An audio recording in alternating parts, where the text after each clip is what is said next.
If you've ever tried to negotiate with a narcissist, you know it's very difficult to say the least, to put it nicely.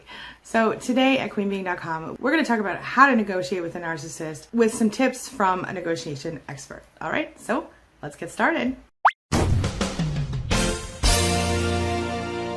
My name is Angie Atkinson, and on this channel, I offer free daily video coaching to help you discover, understand, and overcome narcissistic abuse in toxic relationships. I like to call it toxic relationship rehab. Sound good?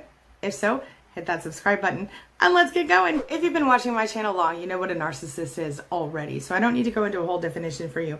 But if you're new here, the type of narcissist we're talking about is the type who has no empathy for another person. That is kind of the unifying factor between all of the narcissists on the spectrum, okay? The toxic spectrum. So I'm going to put some links in this video up at the top here, and you can check those out to get a better definition of what a narcissist is.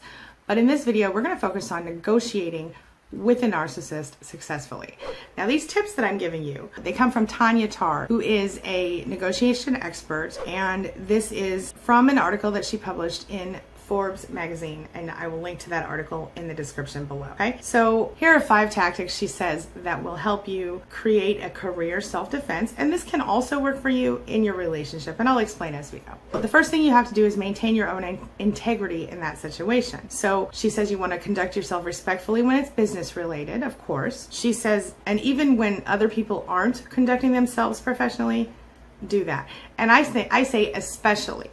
Always, but especially if they aren't being professional. She says this is not emotionally satisfying, and she's absolutely right. She says her clients tell her sometimes that they want to react the scene from Jerry Maguire and walk off the job and yell at the top of their lungs. She says, but sure, it's great in theater, but it's not really good in real life. And I agree with that. That's pointless in real life, right? Point is to stick to the facts and the evidence. Now, this will also work with your narcissist in your home, okay, or in your divorce situation or breakup situation. So instead of focusing on emotions, which narcissists love to do to cloud the issue, she recommends continue to focus on objective standards and evidence. And she knows that narcissists are very good at thriving on other people's reactions, which is absolutely the truth. And she says this is particularly true when the reactions cause conflict. Again, ding ding, she's right.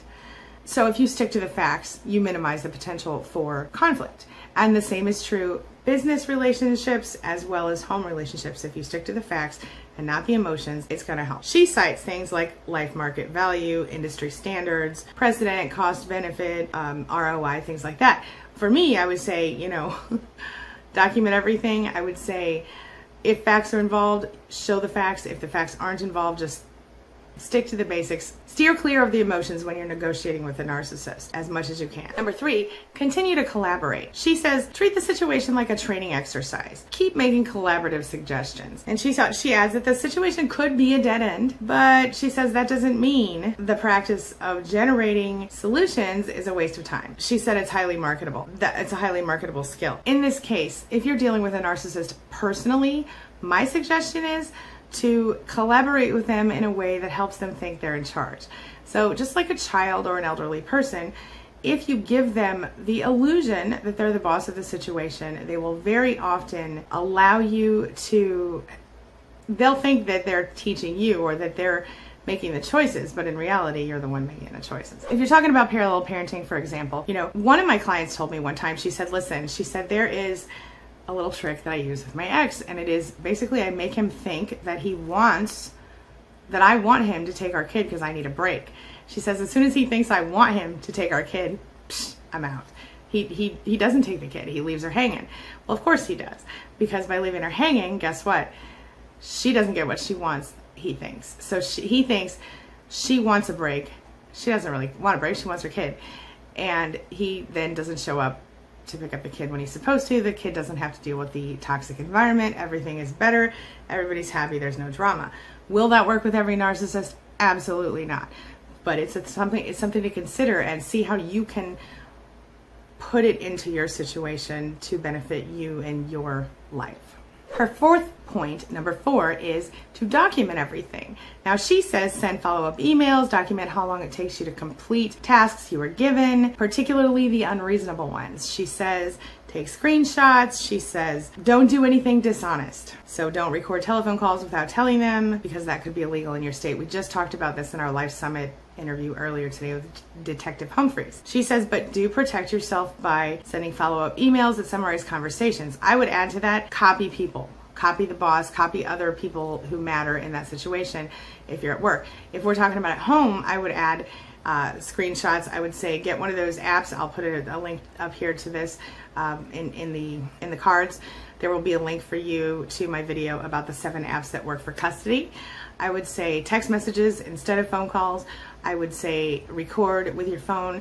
Detective Humphrey said this morning that you can, as long as you're telling them depending on your state, some states don't require you to tell them that you're recording, but a lot of states do. So just to be safe, you can record them and hold your phone up and say, I'm recording this, and then record it. As long as you say that, you're covered, but make sure that you say it while the recording is happening at the very beginning to protect yourself, okay, legally. However, documentation is important, so any sort of screenshots you can get are useful. I would always communicate through an app that you can use through the court system, or through text messages, or through email, anything that's documentable. If you must communicate over the phone and you want to record the conversation, you need to let the person know unless your state says otherwise. But this works in every narcissistic relationship, especially if there are gonna be legal issues involved. So keep that in mind. And the expert's final point is number 5, which is keep working on your walkaway plan. She says, consider starting an emergency fund if you don't already have one. She says, have a backup plan for alternative employment. She says, both actions give you the option to walk away from a toxic situation. And she says, that's the real power and leverage. And literally almost that exact same thing is true for your personal relationship. So you can have a backup plan for money. You could start saving money on the side. If you don't have a job, because a lot of narcissists like to put us in positions where they control us so they don't have a job, or so that we don't have a job and we're financially dependent on them, then make a job or start a job. You can work from home. We are doing, yesterday in the summit, we had Coach Aisha. I'm actually working on a channel right now where I'll be talking more about working from home. Don't worry, I'm not leaving you guys. I'll still be here every day. This would just be a little side thing for those of you who are interested. I was originally going to put it on this channel, but I think it's too much. Anyway, point is, planning ahead is important. Always plan your walkaway plan. I like the way she put that. Now, if you go to queenbeing.com/plan, PLAN, you can actually download for free without any strings attached 2 documents that will help you to create that walkaway plan for yourself if it's a relationship issue for you. Okay, if you're in a relationship with a narcissist and you're trying to leave, queenbeing.com/plan, literally like almost everything you could possibly need to think of is in those 2 documents. One's a checklist, one's a workbook. Check it out. It's free, no strings attached. Nobody has to know you took it, okay? I won't even know that you downloaded it. It's just there, okay? I know how it is, believe me. All right, so that's all I'm gonna share from Tanya's article, and that's where I'm gonna end my video today. Now it's time for the question of the day. And the question of the day is, have you ever had to negotiate with a narcissist? And if you were gonna do so successfully, what tips would you offer someone else? All right, share your thoughts and your experiences and your ideas in the comment section below, please, because it helps the other survivors to know they're not alone, and who knows, you might just say something that could change someone's life for the better. And wouldn't that feel good? That's all I've got for you right now. As always, thank you so much for letting me be a part of your day and a part of your life. And hey, thanks for being a part of mine. It really does mean a lot to me. I'll see you soon. It's my mission to teach others what I know to be true. You really can create the life you want. Take care of your body, take care of your soul, nurture the real you, and introduce him or her to the world. Be comfortable in your own skin and in your place in this world.